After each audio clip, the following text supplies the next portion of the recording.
Clock wise सुनने वाले दोस्तों को अस्सलाम वालेकुम। Adolf Hitler. जिंदगी के आखिरी दिन हिटलर ने शादी रचाई, जश्न मनाया और फिर खुद को गोली मार ली। 25 अप्रैल 1945 के बाद हिटलर की जिंदगी का वाहिद मकसद अपनी मौत की तैयारी करना था। 25 अप्रैल को उन्होंने अपने बॉडीगार्ड हैंस लंच को फ़ोन किया और कहा, मैंने खुद को गोली मार ली है, तुम मेरी लाश को चांसलर के बाग में ले जाओ और इसे आग लगा दो। मेरी मौत के बाद कोई मुझे ना देखे और ना ही मुझे पहचान पाए। बॉडीगार्ड को इन्होंने मज़ीद ताकीद की कि उसके बाद तुम मेरे कमरे में वापस जाओ, मेरी वर्दी, मेरे कागजात, हर वो चीज़ जो मैंने इस्तेमाल की है उसे इकट्ठा करो, इन सब को आग लगा दो। सिर्फ अंटन ग्राफ की फ्रेडरिक द ग्रेट की ऑयल पेंटिंग को हाथ मत लगाना। ये मेरा ड्राइवर मेरी मौत के बाद बर्लिन से बाहिफाजत बाहर ले जाएगा। हिटलर अपनी ज़िंदगी के आखिरी अयाम में 50 फुट ज़ेरे ज़मीन बनाए गए एक बंकर में रहते थे। वो चांसलर के बाग सिर्फ इस वक्त जाते थे जब उन्हें अपने प्यारे कुत्ते ब्लॉन्डी को टहलाना होता था। आखिरी अयाम में हिटलर सुबह 5-6 बजे सोने जाते और से पहर को उठते थे। हिटलर की ज़ाती माउन ट्रोडी जंगा आखिरी लम्हे तक हिटलर के साथ इस बंकर में थी। हिटलर के आखिरी दिनों में हिटलर की हालत कुछ ऐसी थी कि उसे सिर्फ बोसा दिया जा सकता था। उनका सारा जिस्म कपकपाता था और उनके कंधे झुके हुए थे। इसके कपड़े गंदे थे और सबसे अहम बात, उनका रद्द-ए-अमल बहुत सर्द था। आखिरी लम्हात में हिटलर का सेक्रेटरी उन्हें अलविदा कहने आया था। ये हिटलर के साथ उनकी आखिरी मुलाकात थी, लेकिन उन्होंने ऐसा कुछ नहीं कहा जो उनके दिल को छू जाए। हिटलर के बारे में किताब the life and death of Adolf Hitler के मुसन्निफ रॉबर्ट पाइन ने उस वक्त हिटलर की हालत को बयान किया है। वो लिखते हैं कि हिटलर का पूरा चेहरा सूज गया था, उस पर बेशुमार झुर्रियां नमदार हो गई थी। उनकी आंखों में जिंदगी की चमक मान पड़ चुकी थी, गोया वो एक बूढ़े गिद्ध की मानत बैठे थे। उनकी शख्सियत के बारे में सबसे यादगार बात यह थी कि वो एक शराबी की तरह लड़खड़ा रहे थे। वो एक ही माह में 10 बरस बूढ़ा हो गया था। बंकर में क़याम के आखिरी दिन हिटलर ने एवा ब्राउन से शादी करने का फैसला किया। The life and death of Adolf Hitler किताब में मुसन्निफ रॉबर्ट पाइन लिखते हैं कि सवाल ये था कि इस शादी का इंतज़ाम कौन करेगा। हिटलर को याद आया कि गोइबल्स ने वॉल्टर वेगनर से शादी की थी। अब मसला ये था कि इसे कहाँ ढूंढा जाए। एक सिपाही बड़ी मुश्किल से उनके आखिरी खुतबे के साथ उन्हें हिटलर के बंकर पर लाया था, लेकिन वो उनकी शादी का सर्टिफिकेट अपने साथ लाना भूल गए थे। वो सर्टिफिकेट लेने के लिए वापस अपने घर चले गए। रूसी फौजियों की तरफ से शदीद गोलाबारी जारी थी। सड़कों पर मलबे के ढेर लगे हुए थे। शादी की तकरीब शुरू होने ही वाली थी। गोइबल्स ने बतौर हिटलर के गवाह के दस्तखत किए, जबकि बोरमैन एवा ब्राउन का गवाह बन गया था। उनकी शादी के सर्टिफिकेट पर 29 अप्रैल की तारीख दर्ज थी, लेकिन ये तारीख गलत थी क्योंकि रात के 12:25 का वक्त था, लिहाजा इसे 30 अप्रैल होना चाहिए था।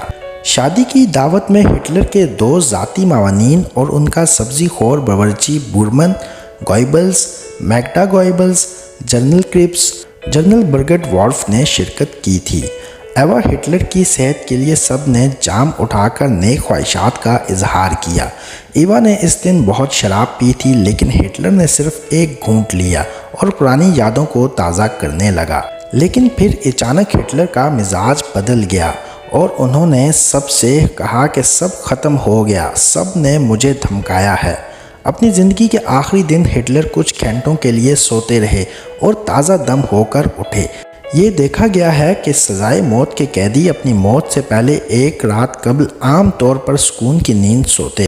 शेव बनाने के बाद हिटलर ने अपने फौजी जर्नलों से मुलाकात की और कहा कि अंजाम करीब है, सोवियत फौज किसी भी वक्त उनके बंकर्स में घुस सकती है। रॉबर्ट पाइन का कहना है कि हिटलर ने प्रोफेसर हुसैन को बुलवाया और उससे पूछा कि क्या इसके साइनाइड जहर के कैप्सूल काबिल एतमाद हैं।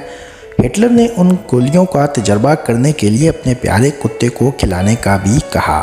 उस तजर्बे के बाद हुसैन ने हिटलर को इत्तला दी कि तजर्बा कामयाब रहा। ब्लॉन्डी, जो कि हिटलर का कुत्ता था, कुछ ही सेकंडों में मर गया।